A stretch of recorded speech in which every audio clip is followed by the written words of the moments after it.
hindi dahil hindi kinasuhan ay hindi na po nag-violate ng batas. No, in this case, in our country, the rule of law is that if you have a violation in criminal offenses which should be proved beyond reasonable doubt, there has to be a case. You cannot just allege Kung criminal po, tama po. There's Pero none. kung ang pinag-uusapan lamang po ay tungkol sa concession na hindi dapat maglagay ng opisyal na o administrador na hindi po Pilipino, hindi po naman kailangan ng kaso. Dokumento lang po ang magpapakita kung nakita na kagaya ni Wenbo, nag-CTO po siya. Meron po bang violation o wala? Kailangan pa po bang magkaso ng kriminal o hindi na? If to be able to assure and to be ensured that there is justice in this country, we cannot have insinuations of being in violation of anti-dummy. Tama po You have to yun. go Kung that. criminal So there po. is no case. Yeah? Criminal, wala po. Tama no criminal po. case. Pero sa Senado po, may investigation po. Yun. At Just binanggit investigation, po kanina anybody. si Senator Miriam Defensor Santiago ka mismo ang nagsabi po. Thank you for the second round, Mr. Chairman. It has been stated by Attorney Matibag that there were 7 violations, 777 in fact, so 21 violations. I understand that the most serious of these will be 2, the violation of our Section 8, the special of ownership, which is your number 1, and the second is the anti-dummy law violation. May we know from Attorney Matibag if he has filed a anti-dummy case under Commonwealth Act 108 as amended by Presidential Decree 715 against any of the officials and officers of the NGCP. No. Di po. No case. May we know from the NGCP. So it's clear that the allegation of Mr. Matibag anti-dummy is in fact even himself, who has this particular report, has not filed or any case. Do you know of any case filed against any official of the NGCP that had been that are already defendants or accused under the anti-dummy law? Ang alam ko lang po na imbestigahan ito sa Senado at sa batas naman po din, ang pagkakaalam ko, hindi dahil hindi kinasuhan ay hindi na po nag-violate ng batas. No, in this case, in our country, the rule of law is that if you have a violation in criminal offenses which should be proved beyond reasonable doubt, there has to be a case. You cannot just allege Kung criminal there is po, tama anti-dummies. po. There's Pero none. kung ang pinag-uusapan lamang po ay tungkol sa concession na hindi dapat maglagay ng opisyal na o administrador na hindi po Pilipino, hindi po naman kailangan ng kaso. Dokumento lang po ang magpapakita kung nakita na kagaya ni Wenbo, nag-CTO po siya. Meron po bang violation o wala? Kailangan pa po bang magkaso ng kriminal o hindi na? If to be able to assure and to be ensured that there is justice in this country, we cannot have insinuations of being in violation of anti-dummy. Tama po You yun. have to Kung go that. criminal So po- there is no case. Yeah? You Criminal, admit wala po. Tama no criminal po. case. Pero sa Senado po, may investigation po. Yun. At Just binanggit investigation, po kanina anybody. si Senator Miriam Defensor Santiago ka mismo ang nagsabi po. Okay, so there is an investigation. Now, I would like to ask NGCP, has any of your officers been accused in a criminal case of violation of Commonwealth Act 108 as amended by PD 715, the anti-dummy decree of the President? Mr. Chairman, in response to that, no one among us had been the respondent or an accused in a criminal case for violation of the anti-dummy law. Thank you, Mr. Chairman. Since 2008 when you operated, up to now, total of how many years? There has never been any filing of any case against any one of you NGCP officials. That's Correct? correct, Mr. Chairman. Thank you. So the first allegation is unfounded and there is no case against any of the NGCP officials. Second, violation of Section 8. We have discussed this yesterday. The answer will be from the ERC. Has the NGCP violated Section 8 of the franchise on dispersal of ownership? Chairman. Mr. Chair, I think as discussed last time, the ERC in its order resolving the motion for clarification determined by majority that the NGCP complied with Section 8. So that is the current decision, immutability in the law of the case. It cannot be litigated even in our congressional hearings. Now, it is said that the national security, there are possibilities, as stated by the chairperson in a question, that there's a possibility that our national security has been jeopardized.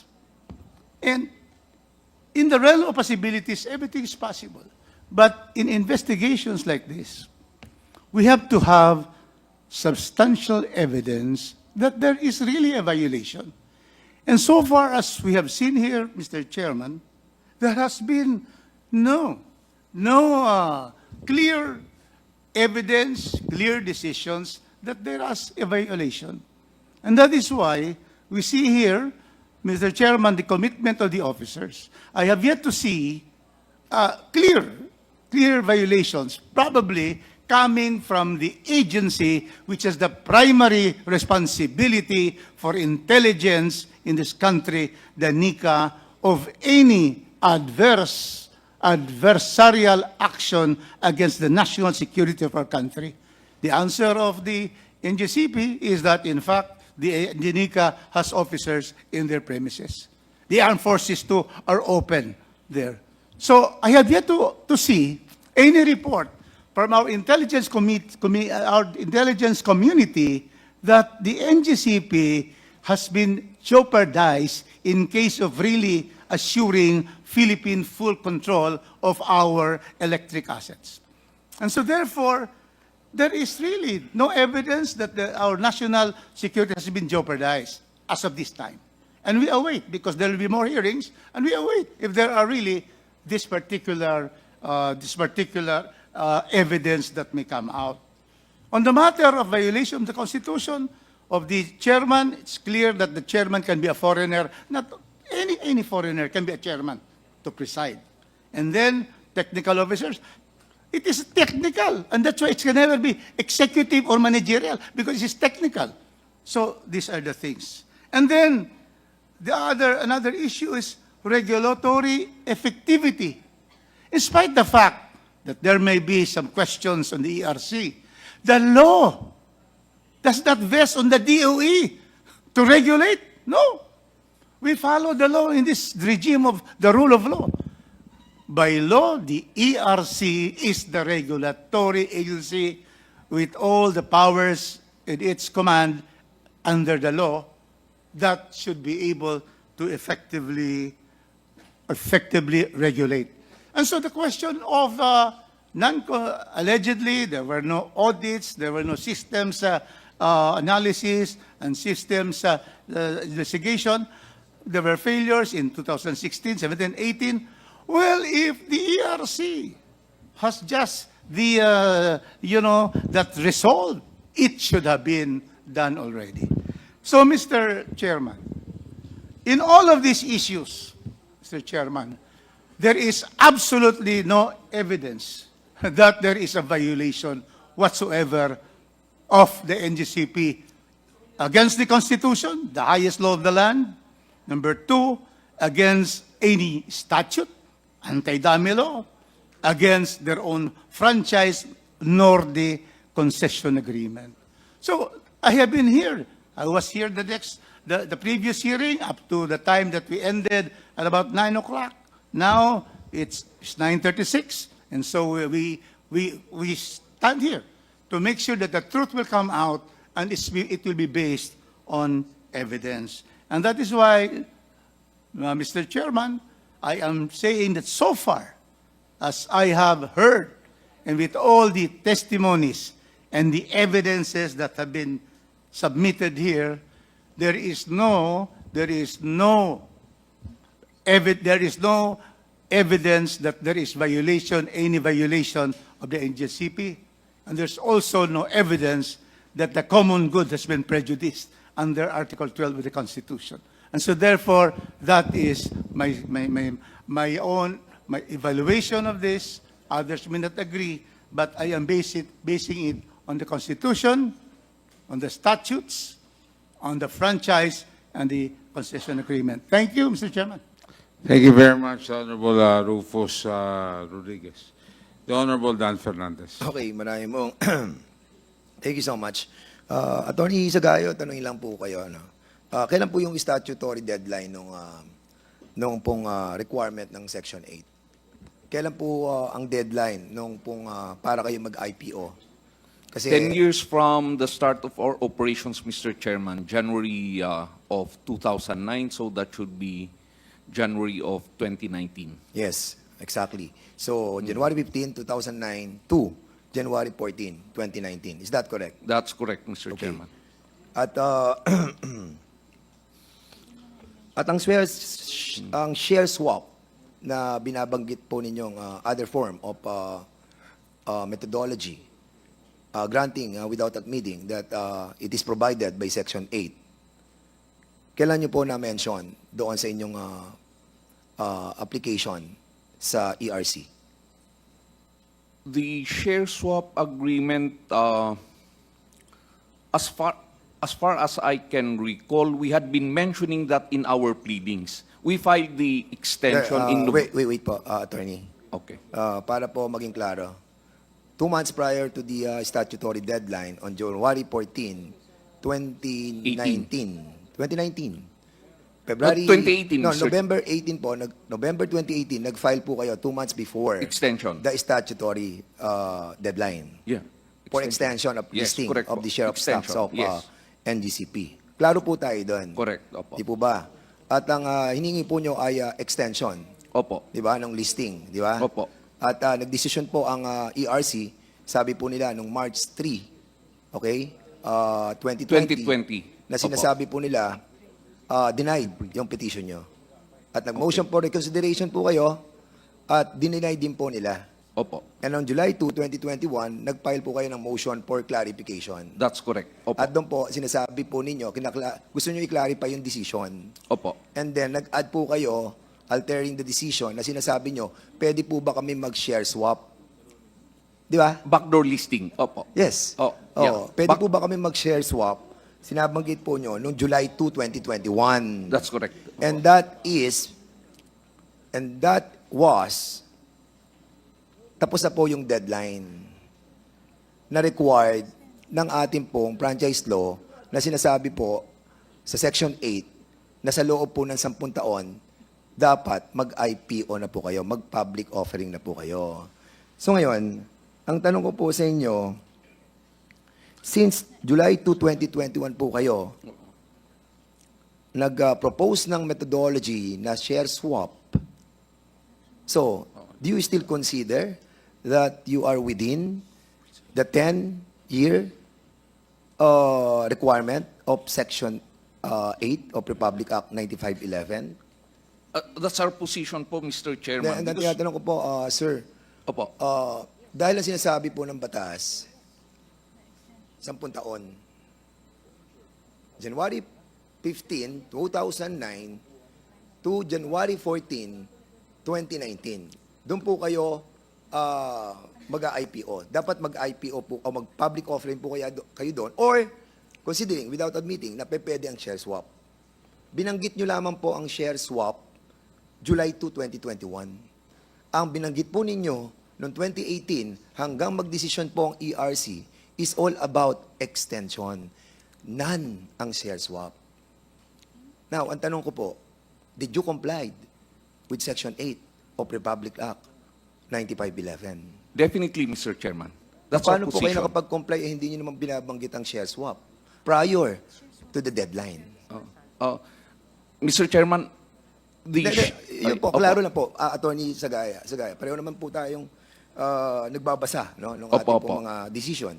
Sinabi po doon nakalagay, 2 months before the deadline, the statutory deadline, we filed a 2019, motion for nag-file po kayo ng extension. extension. Opo. Wala po doon. Kahit basahin niyo po yung decision nila at yung inyong petition, wala po kayong binanggit na share swap. Binanggit niyo lamang po ang share swap July 2, 2021. 2 years after the deadline. So ngayon, ang tanong ko po, binanggit nyo ba in any pleadings,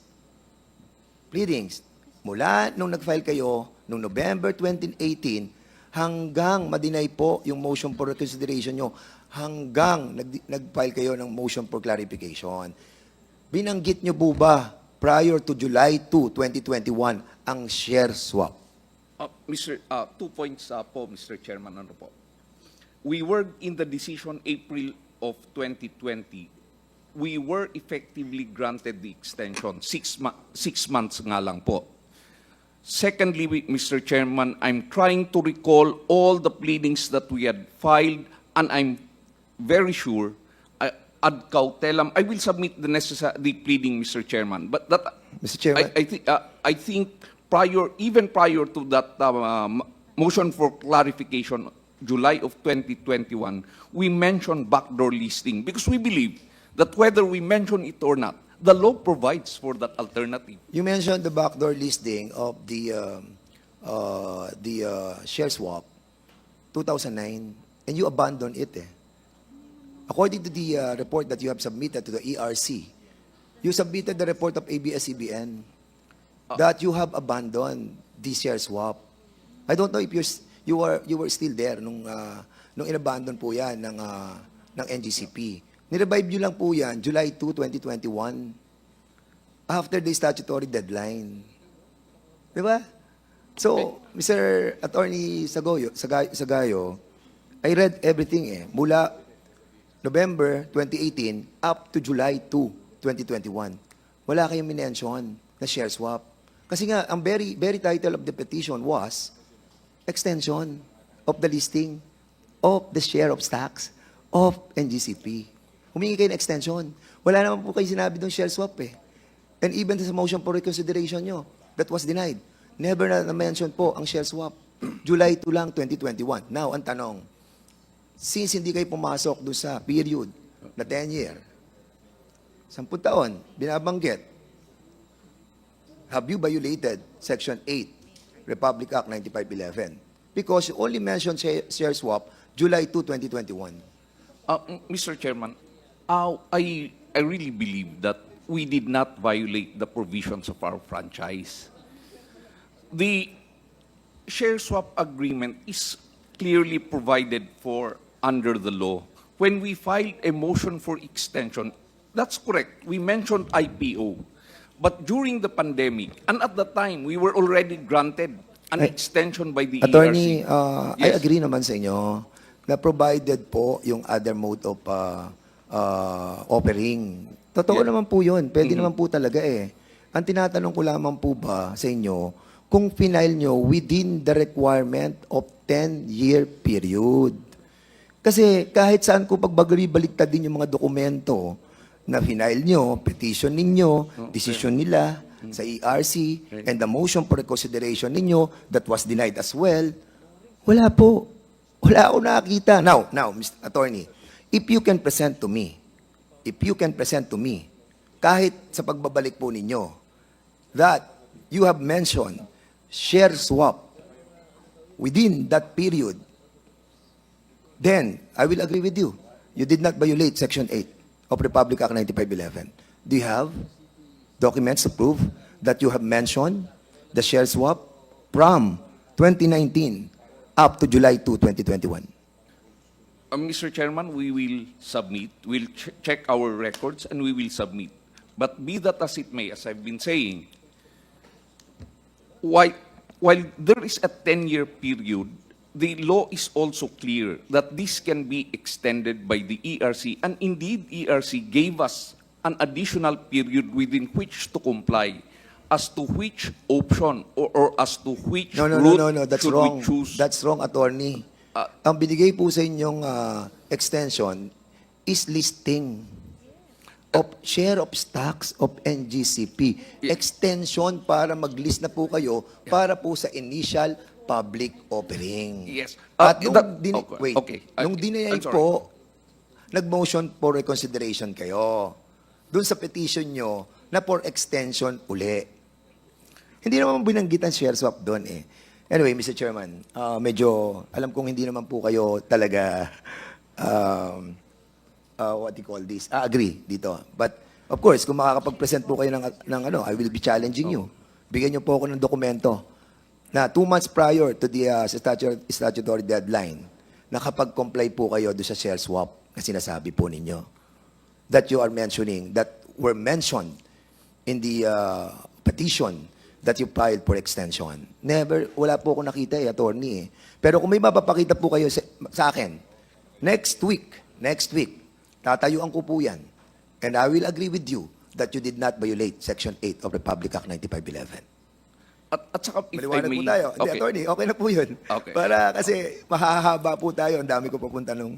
Pero, kung mamimension nyo ngayon, andyan naman ang mga abogado nyo, hanapin nyo na ngayon na meron sinasabi na may share swap prior to July 2, 2021, then I will agree with you. Prior, sa statutory deadline. Okay? Attorney Cynthia, you want to answer? Mr. Chair, just a point of clarification, if I can make one.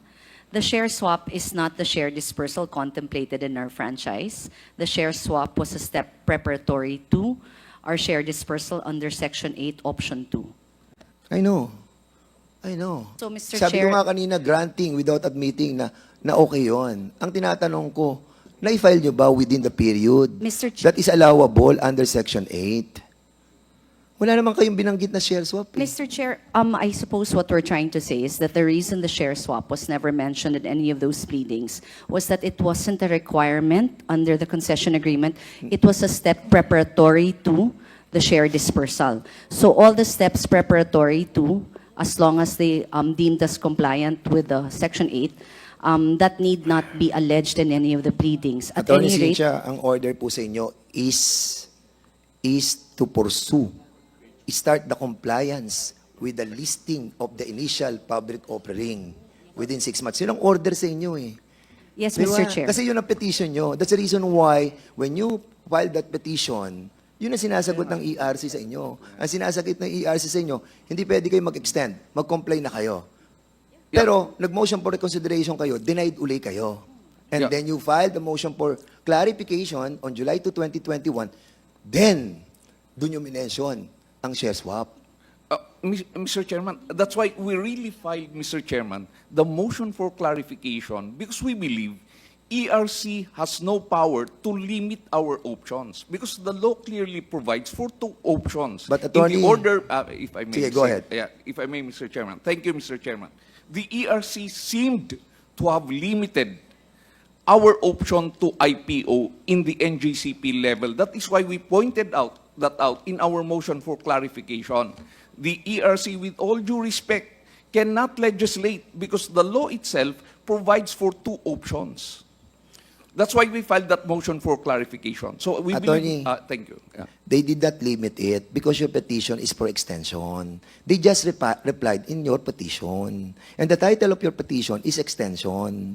Wala naman kayong binanggit na share swap eh. Wala naman kayong binanggit na ano bang methodology yung gagamitin namin. And at the same time, you filed on January 2019. Nag-urgent motion kayo. Sinabi niyo, sige, mag-IPO na kami. O di ba, nag-imbestiga nga sila, yun ang question ko. O nagsisimula na sila ng investigation. And then again, you abandon it. Then, sa motion for clarification, wherein the motion for clarification is to clarify the decision of the ERC denying your petition with finality because that is a motion for reconsideration that is only allowed once. Di ba? Ma'am, isang beses lang ang motion for reconsideration and then there is a finality already. Tama po. Did they file any certiorari?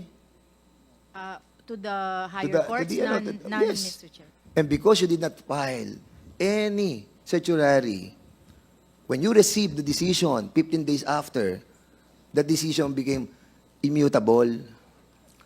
Mr. Chairman, correct me if I'm wrong, Chairman Di Malanta, but we only filed 1 motion for reconsideration. Correct.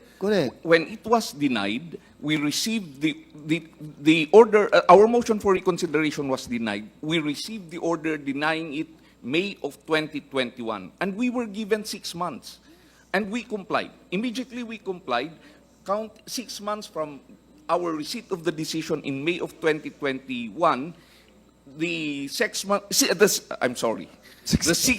period would have ended January 14 of 2021. Okay, Mr. natawa naman Chairman. ako doon, attorney. Okay, mabuti at least nagkaroon ka tayo ng break. Okay na yan, attorney. Alam mo, hindi tayo matatapos kasi siyempre paninindigan po ninyo yan eh. Pero what I'm trying to tell you, wala po talaga ako nakitang share swap. And even the commissioner siguro would agree with me that there was no share swap that was mentioned prior to July 2, 2021. Would you agree with me, Commissioner Maceda? Well, they mentioned the share swap, Your Honor, in the context of them abandoning it in 2016. Correct. That was part of the evidence submitted by NGC. But that was 2016. No, yes, they abandoned in 2016 based on the information they submitted to the commission Yes. as part of their petition. At yun yung information that I read in your document from the website that according to Henry C. and Robert Cuyuto, they abandoned the share swap. That is correct. It's in fact part of the order, Your Honor. I read it. It's I read reflected it. there. And that's the reason why I'm challenging them eh. Pakita nila sa akin share swap eh, na nag-file sila eh. Di ba? Wala eh. Abandon nyo po eh.